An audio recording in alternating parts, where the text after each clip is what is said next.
राधे राधे दोस्तों, आप सुन रहे हैं लक्ष्मी कुमारी इन्फो पर मालती जोशी जी की कहानी वसीयत। दोस्तों, अगर मेरे द्वारा सुनाई जा रही कहानियाँ आपको पसंद आ रही हैं तो वीडियो को लाइक करें और चैनल को सब्सक्राइब करें। चलो चलते हैं कहानी की ओर। ओमकार सीटी बजाते हुए घर में दाखिल हुआ ही था कि वरामदे में बैठे हरीश को देखकर एकदम सकपका गया। नमस्ते भैया, आज आप घर में कैसे? तुम्हें कोई ऐतराज है? हरीश ने कहा तो ओमकार और भी सहम गया। उसकी हालत देखकर हरीश को हंसी आ गई। कहा, मैं तो खैर अपने घर में बैठा हूँ, पर आज आपकी सवारी इधर कैसे?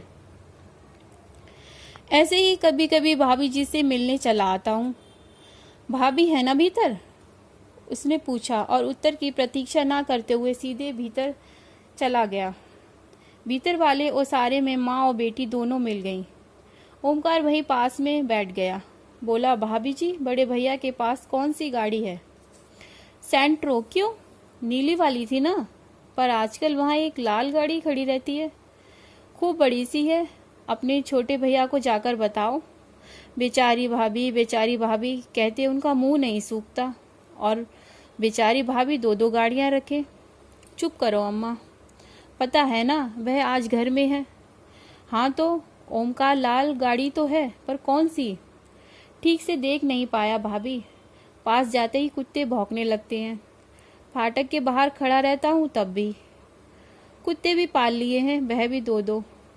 यहाँ बच्चों को ठीक से दूध भी नसीब नहीं होता, वहाँ कुत्ते पाले जा रहे हैं, वह भी दो दो। रईसी और कैसी होती है वह? जैसी भी। नानी जी, अब हम वहाँ नहीं जाएंगे, बड़े जबरा कुत्ता है, हमको चीर डालेंगे। मैं गरीब वे मौत मारा जाऊंगा। 10-10 हजार के इंजेक्शन आते हैं, कहाँ से लगवाऊंगा? अरे बड़े आदमियों के कुत्ते काटते हैं तो कुछ नहीं होता, उनके खुद इंजेक्शन लगे रहते हैं। जो भी हो, अब हम वहाँ नहीं जाएंगे, कहता हुआ ओमकार उठकर बाहर आ गया। हरीश आराम कुर्सी पर पूर्ववत आंखें बंद मूंद कर लेटे हुए थे, पर उनके कान भीतर की ओर ही लगे थे। ओमकार की आहट पाते ही वे उठ बैठे। ओमकार, तुम बड़े भैया के घर गए थे? कुछ काम था? बेचारा ओमकार बगले झांकने लगा। खिसकने की भी राह ना मिली। हरीश लगातार उसकी ओर देख रहे थे। आखिर उसने हिम्मत की और कह दिया, हम कौन अपनी मर्जी से जावे हैं, हमें वहाँ नानी जी भेजती हैं। किस लिए? हालचाल जानने के लिए। तो भाभी जी कुछ चाय वाय पिलाती हैं कि सूखा ही टरका देती हैं? हम भीतर थोड़े ही जाते हैं, बाहर से ही देख दाख कर आते हैं, बाहर से हालचाल पता चल जाते हैं।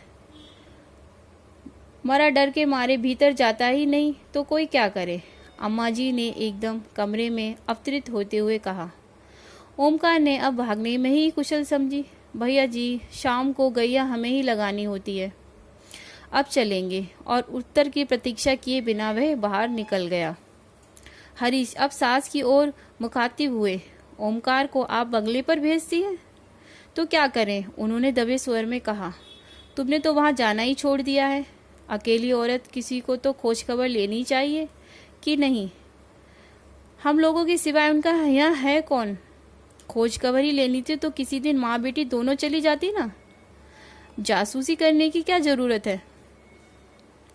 जासूसी और क्या? आप जो कर रही हैं वह जासूसी ही कहलाती है, हरीश ने कहा तो अम्मा जी मुंह बिचकाकर भीतर चली गई। हरीश को बड़ा मजा आया। अरसे बाद सास को निरंतर करने का मौका मिला था, लेकिन सास को निरंतर करने की खुशी ज़्यादा देर तक नहीं रही। एक प्रश्न जो दिमाग में चक्कर काट रहा था उस पर हावी हो गया।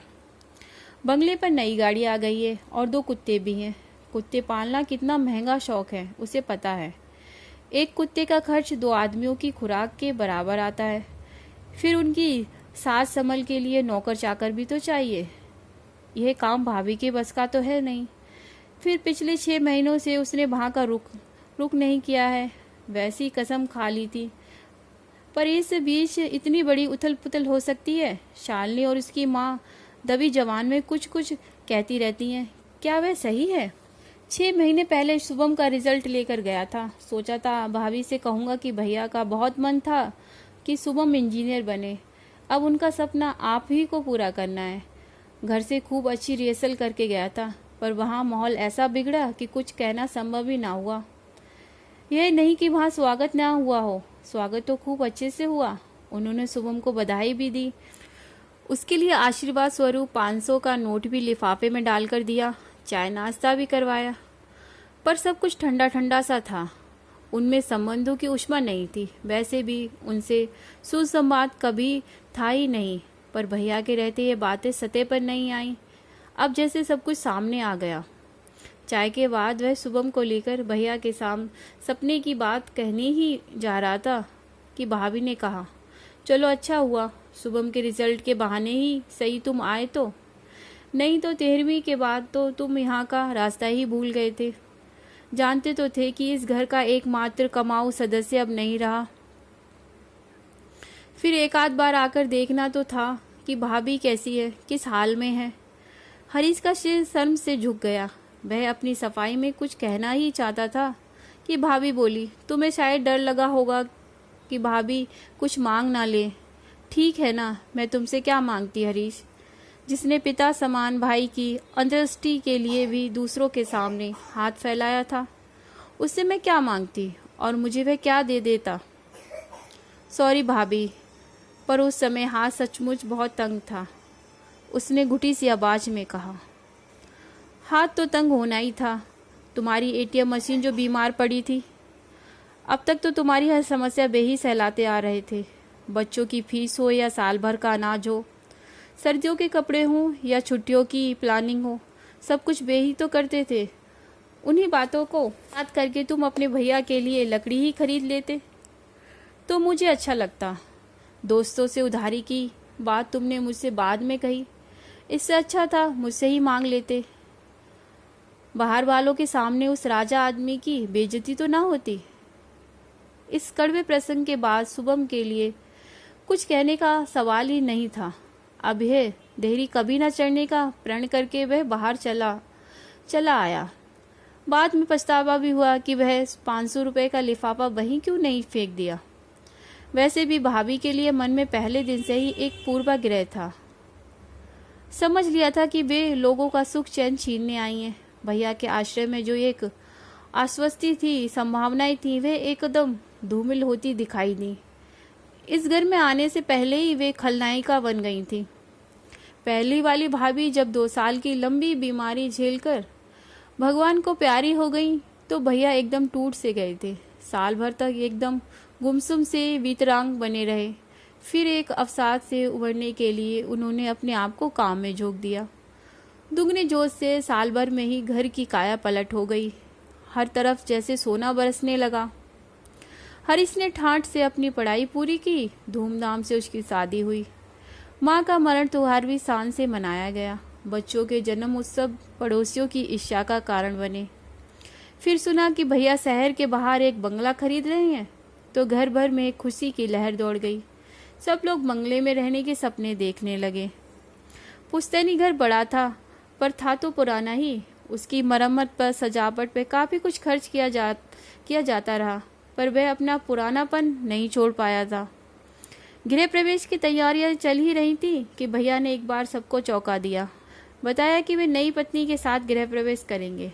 पुश्तैनी मकान उन्होंने अत्यंत उदार अंतकरण से हरीश के नाम कर दिया था, पर उनकी इस दरिया दिली पर न हरीश खुश हुआ न उसका परिवार, क्योंकि इस दानपत्र का साफ अर्थ यह था कि उन लोगों को पुराने घर में ही रहना है।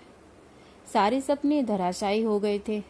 आने वाली के प्रति मन कड़वाहट से भर गया था, क्योंकि उन्होंने सबका हक छीनने का जघन्य अपराध किया था। शाम को घूमने जाने के बहाने वह घर से निकल गया और सीधे बंगले पर पहुंचा। उसने गेट के पास स्कूटर रोकी ही थी कि कुत्तों ने सम्मिलित स्वर में भौंकना शुरू कर दिया। अंधेरे में कुछ नजर नहीं आ रहा था, पर वे शायद बरामदे की जाली में बंद थे। भीतर जाना कितना निरापद है, इस पर वह विचार ही कर रहा था कि एक बलिष्ठ हाथ उसकी गर्दन पर पड़ा। उतनी ठंड में भी उसके पसीने छूट गए। मुड़कर देखा, हाथों का मालिक भी उतना ही बलिष्ठ था। उसे अगन्य नेत्रों से घूर रहा था।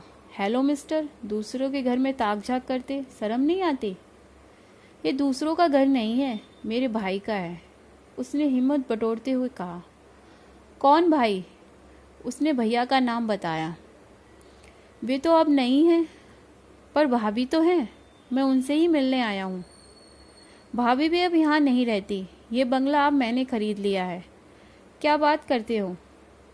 दिन में अपना पेपर्स दिखा दूंगा, उन्होंने दबंग आवाज में कहा। लुटा पिटासा अपनी जान छुड़ाकर हरीश वहां से चला आया। बाद में ध्यान आया कि भाभी के बारे में तो पूछा ही नहीं कि वे कहाँ गईं, पर अचानक पकड़े जाने के कारण उसकी सिट्टी विट्टी गुम हो गई थी। उसे कुछ होश ही ना रहा। रात भर उसे नींद नहीं आई। शालिनी से बात करना चाहता था, पर हिम्मत ही नहीं पड़ी। जानता था अम्मा जी हमेशा कान लगाए रहती हैं। सासू माँ की निरंतर उपस्थिति उसे पहली बार खली। इकलौती कन्या से शादी करते समय केवल प्रॉपर्टी का ध्यान था। यह नहीं पता था कि दहेज में अम्मा जी भी साथ आएंगी। आई हैं तो चुपचाप बनी रहें, पर नहीं, हर घड़ी अपनी उपस्थिति दर्ज कराती रहेंगी। भैया तो पीठ पीछे उन्हें ललिता पवारी कहते थे। शायद उनके आने के कारण ही दूसरी शादी के बाद उन्होंने अलग घर बनाने की सोची हो। बड़े भैया की इस शादी पर सबसे ज़्यादा वक्र दृष्टि अम्मा जी की ही थी। शादी के बाद भाभी के यहाँ 2 बार उम्मीद जगी थी, पर हर बार खुशियाँ आधे रास्ते से लौट गई थी। और शालिनी ने इसका श्रेय अपनी माँ को दिया था। तब से हरीश को उनसे डर सा लगने लगा था। क्या भाभी इस राज को जानती हैं? क्योंकि उसके बाद से ही उनके व्यवहार में एक ठंडापन सा आ गया था। शादी के इन 15 सालों में वे मन से किसी से जुड़ ही नहीं पाई। उन्हें घमंडी करार दे दिया गया था, पर दूसरा पक्ष भी तो कम दोषी न था। उसने इस खाई को पाटने की कभी कोशिश ही नहीं की। दूसरे दिन सुबह सुबह वह मुंशी बालमुकुंद जी के घर पहुंच गया। देर होने से उनके काम पर निकल जाने का डर था। भैया के बाद कई वकीलों ने उन्हें हाथों हाथ ले लिया होगा। ऐसे कर्मठ और कुशल लोग आजकल मिलते कहाँ हैं। भैया का कोई काम या संदेश लेकर इस घर में कई बार आया हूँ। हर बार उसका ललक से स्वागत हुआ, पर इस बार मुंशी जी का व्यवहार बड़ा रूखा लगा। दरवाज़ा उन्होंने ही खोला था। वहीं खड़े खड़े पूछ लिया, बोलो। एक क्षण को वह अप्रतिम तो हुआ, पर उसने दूसरे ही क्षण हठ धर्मिता के साथ कहा, आपसे कुछ बात करनी थी, भीतर आ सकता हूँ? अब मजबूरन मुंशी जी को रास्ता छोड़ना पड़ा। हरीश भीतर आकर बैठ गया। बैठक का कमरा उसे बदला बदला सा और परिचित सा भी। हाँ बोलो, मुंशी जी ने उसे चेताया। वह व्यवस्थित हुआ और बोला, मैंने सुना है भाभी ने बंगला बेच दिया है। हाँ ठीक सुना है, 15 दिन पहले ही डील हुई है। हमें हवा तक नहीं लगने दी। मुंशी जी चुप बने रहे। हमारी रजामंदी की जरूरत भी नहीं समझी गई। यह कोई पुश्तौनी प्रॉपर्टी तो थी नहीं कि सबकी रजामंदी की जरूरत होती। वकील साहब की पर्सनल प्रॉपर्टी थी। वे उसे बेचते चाहे दान में दे देते। उन्होंने बंगला पत्नी के नाम कर दिया था। वे ही लीगल या नेचुरल वारिस थी। उन्होंने बंगला बेच दिया बस। और सामान का क्या किया? बेच दिया। वैसे भी इतना सारा सामान कहाँ ले जाती, कहाँ रखती, इसलिए ज़रूरत भर का रखकर सब बेच दिया। अच्छा सामान था, हाथों हाथ बिक गया। किसने लिया? दोस्तों ने, पड़ोसियों ने, परिचितों ने। जैसे हमने यह सोफा सेट ले लिया, 2 पलंग और 1 अलमारी भी ले ली है। तभी हरीश को यहाँ कुछ पहचाना सा लग रहा था।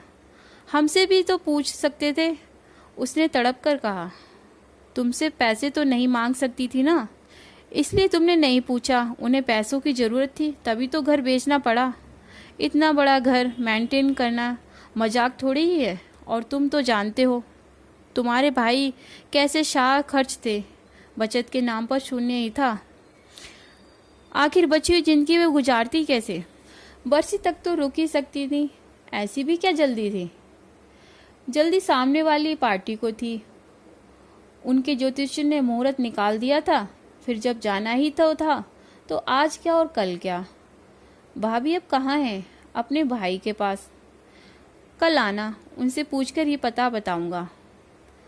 मतलब कि आदमी भैया के जाने के बाद भी अपना ईमान बनाए हुए है। उस दिन भाभी उलाना देते हुए कह तो रही थी, तुमसे तो वे मुंशी जी अच्छे हैं। अब कोई काम नहीं है फिर भी 4-8 दिन में हालचाल पूछ जाते हैं। उसे आशा तो नहीं थी, पर मुंशी जी ने दूसरे दिन ही फ़ोन करके पता दे दिया था। नासिक के पास कोई जगह थी। ऑफिस के टूर का बहाना बनाकर वह चल पड़ा था। घर पर बताने की हिम्मत नहीं हुई। सच बात जानते ही एक विस्फोट सा हो जाता। जो कुछ हुआ उसमें 100% उसका दोस्त बताया जाता। मुंशी जी ने पता ठीक ठाक दिया था। ढूंढने में ज़्यादा परेशानी नहीं हुई।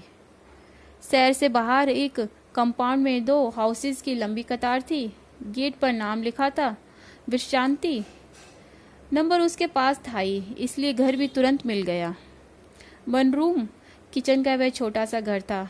इतने बड़े बंगले में सालों रहने के बाद भाभी यहाँ कैसे गुजारा करती होंगी, उसने सोचा। भाभी ने बड़ी ही निर्मल निश्चल हंसी के साथ उसका स्वागत किया। सारे ताने उलाने उस हंसी में निरोहित हो गए। इतना ही कहा, इतनी सी जगह में आप गुजारा कैसे कर लेती हो? वे पूर्ववत हंसकर बोली, हरीश, आदमी को बस इतनी सी जगह ही दरकरार होती है। हम बेवजह फैलारा कर लेते हैं, ज़रूरत से ज़्यादा सामान इकट्ठा कर लेते हैं, फिर अपने से ज़्यादा उस कबाड़ की साज संभाल में जुट जाते हैं। भाभी तो भाषा ही बदल गई है। फिर भी उसने अपने मन का कांटा निकाल ही डाला। आपने घर बेच दिया? कम से कम भैया की बरसी तो उस घर में होने ही देती। मरने के बाद क्या फ़र्क पड़ता है कि बरसी कहाँ हो रही है? वैसे भी जो कुछ करना है तुम्ही को करना है, तो बरसी बाप दादाओं के घर में ही हो जाने दो। आप जाओगी तो मेरा तो उसमें कोई रोल ही नहीं है। मैंने अपनी तरफ से एक अनाथ आश्रम में पैसे जमा कर दिए हैं। हर साल उस तिथि पर आश्रम के बच्चों को अपनी ओर से भोजन मिलेगा।